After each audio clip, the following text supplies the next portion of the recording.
नमस्कार दोस्तों, ज्ञान वृष्टि चैनल में आपका हार्दिक स्वागत है। होली पर्व का एक महत्वपूर्ण हिस्सा है होलिका दहन। होली दहन के पीछे एक अद्भुत कहानी छुपी है। बहुत समय पहले हिरण्यकश्यप नाम के राक्षस ने ब्रह्मा देव की तपस्या करके अमर होने का वरदान मांगा।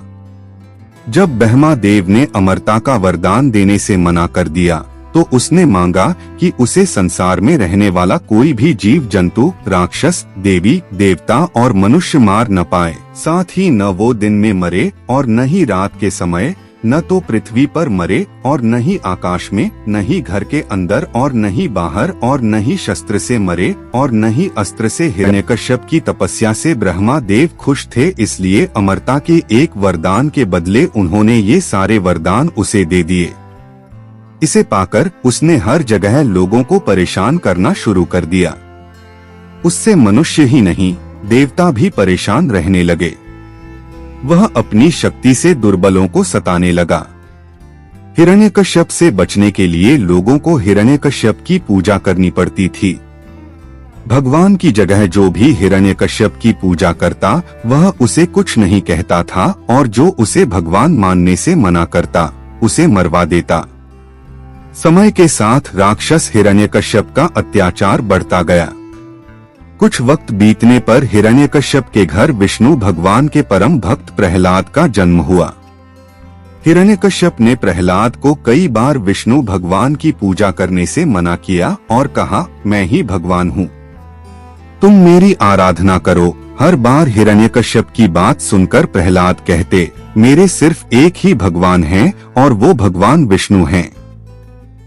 प्रहलाद की बातें सुनकर हिरण्यकश्यप ने उन्हें मारने की कई बार कोशिश की, लेकिन वह सफल नहीं हो पाया।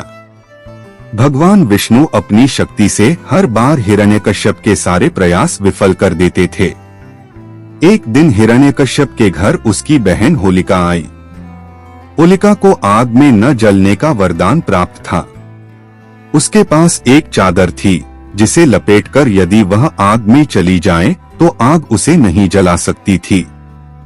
हिरण्यकश्यप को अपने पुत्र से परेशान देखकर होलिका ने कहा, भैया, मैं प्रहलाद को गोद में लेकर आग में बैठ जाऊंगी, जिससे वह जल जाएगा और आपकी परेशानी खत्म हो जाएगी।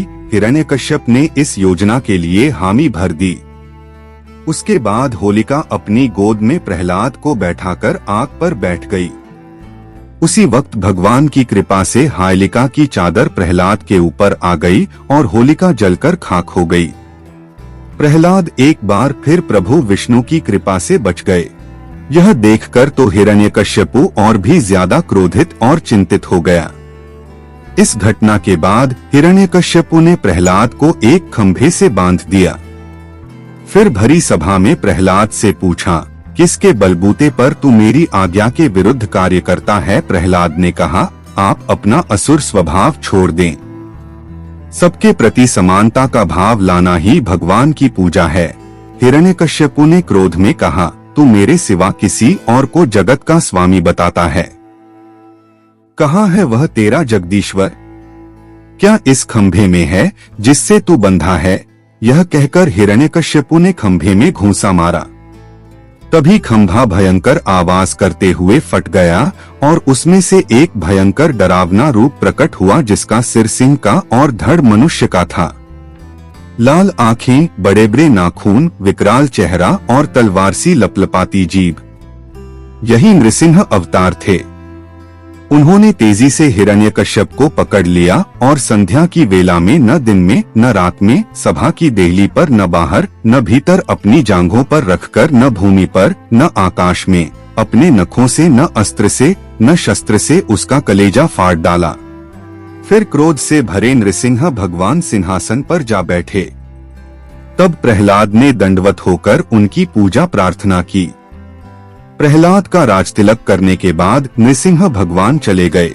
इस पर्व को बहुत ही धूमधाम से मनाया जाता है। इनमें से एक है मथुरा और वृंदावन। वृंदावन की होली पूरे विश्व में मशहूर है। वृंदावन में बसंत पंचमी के दिन से ही होली शुरू हो जाती है। आग में जिस दिन होलिका जलकर भस्म हो गई थी, उसी दिन को आज तक लोग होलिका दहन के नाम से जानते हैं। इसे बुराई पर अच्छाई की जीत के रूप में देखते हैं।